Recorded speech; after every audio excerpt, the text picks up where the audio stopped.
nadă pentru caras. Deci astăzi vă voi prezenta nada cu care voi pescui eu la Caras mâine. Avem aici o găleată, un firmă din asta de căcat, Mavăr, nu știu cum se cheamă, Mavăr, n-am auzit de ea până acum. După cum v-am spus pe forum, eu voi pescui cu vandenele. Voi face un fel de mix astăzi pentru Caras. Mai am niște resturi de castar. Turnăm așa, frumos, iată. Face puțin praf, mi-e place să mă prăfuiesc. Mai am o jumătate de pungă de amorsă de babuscă, de plătică, pardon. Sunt emoționat. Turnăm tot așa, pac. Întâi voi pescui cu 2 feedere. Nu ți-o mai rămas între 10. Și mă aștept la, oricum, cel puțin 15 kg de Caras. Pentru că sub 15 kg eu nu pot să mă complic. Voi pune în toată această treabă un active feeder la kilogram. Tot de la vandenede. Pentru că... Pentru că e bun. Uitați cum spune și colegul meu, cum face bobnad, așa. Da, bine, bobnad e o necunoscută pentru mulți pescari din România. Trebuie să mai deschide calculatorul unui. Mai las informul. Priviți acest active feeder. Deci vreau să-l prezint câte sămânțărai are în el. Este o nadă foarte, foarte granulată. Și asta la desfacerea nadii, un coșuleț. Așa. Deci, credeți-mă, îmi pare rău că nu puteți simți mirosul. Chiar am să încerc că tot românii sunt atât de inventivi. Uitați, acesta este TTX. De aceea folosesc vandenede. Are aceste granule mari de TTX, care ajută iarăși la desfacerea nadei. Chiar dacă unii spun că o colează. Și bineînțeles, nelipsitul Gold Pro Brim. Nadă extraordinară. Priviți, o culoare mai închisă. Știu că vă mirați că fac atâta cantitate de nadă. O să spuneți că sunt arogant, că am bani să-l bogătaș. Ceva normal. La toată această maglavaiți, cum s-ar spune, voi adăuga acel Jan Van Schendel, iar o necunoscută pentru mulți pescari în România asta. Brazemul este un miros extraordinar. Ia mirosiți. Bun, nu? Caramel.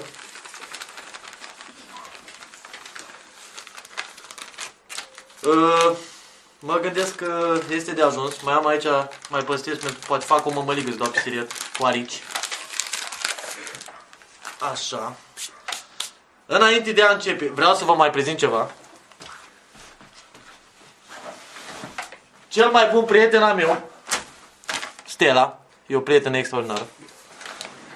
Ia, cred că ați auzit acum, se face poftă, știu. Am o guriță de Stella. Bineînțeles, eu sunt mai miștocar. Dacă vă supărați, asta este. Amestecăm foarte, foarte bine. Avantajul nadelor de culori diferite este că putem vedea când amestecarea este completă. Eu nu folosesc gadgeturi din astea moderne, gen bormașină, triplu mașină, căcat. Eu sunt manual. Eu tot la mine, totul e manual.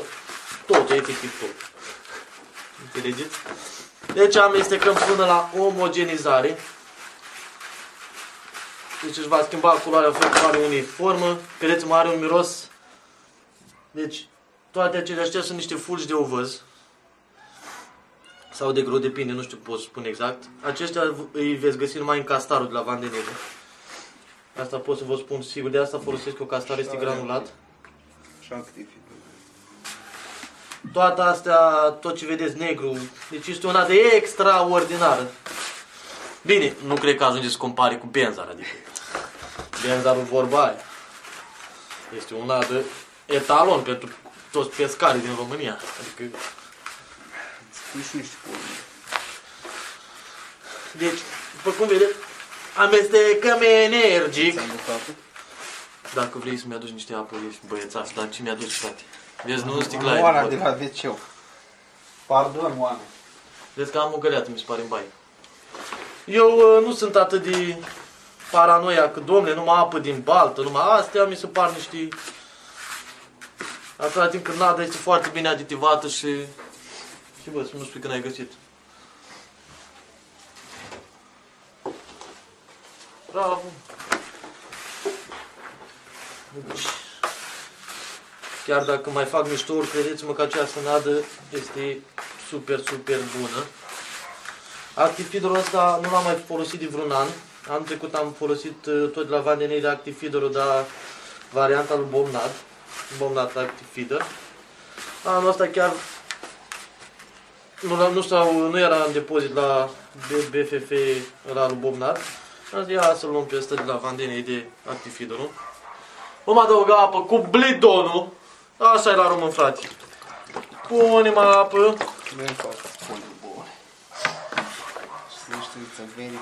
It's a very fluffy mix, așa îmi place mi spun.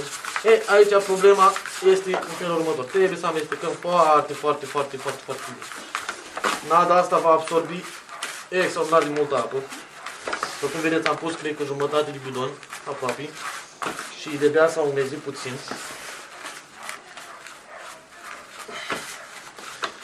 Am noroc că am niște activități extracurriculare care îmi dezvoltă antebrațul drept și bicepsul drept. De aceea dau așa de bine la manivelă, să spune. Da, mult.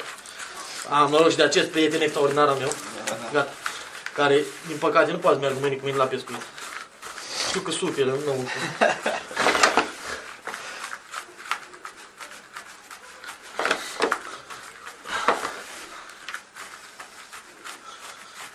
E mai greu decât pare.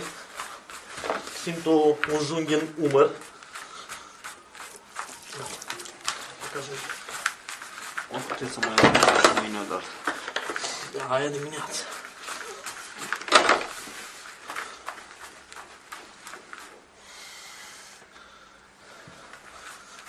Este destul de greu de amestecat, dar nu e imposibil.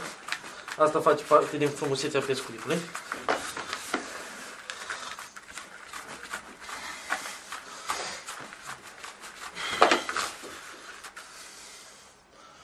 Cum vedeți, este oarecum umectată.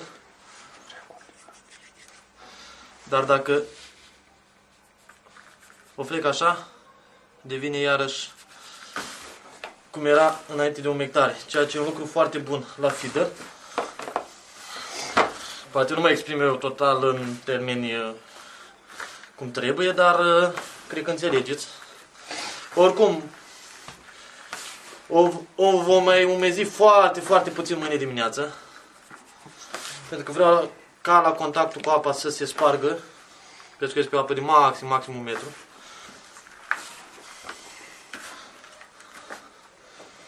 Vă spuneam, uitați tetixul. Acesta până mâine se va muia. Cam asta este toată treaba. Chiar aș dori să puteți mirosi această nadă. E un miros de caramel super bun. Bineînțeles, după cea de-a doua umezire, Deci faci cu șervețele alea umede. va urma o sitare. Asta obligatoriu vă recomand sitarea nadei. Deci acum așa exact trebuie să apară în momentul în care voi pescui. Și asta este nada. Priviți câtă sămânțăraie are în ea. Voi mai adaug ceva viermi vii și morți. Nu știu, mă mai gândesc la porumb. Mâine dimineață voi vedea exact.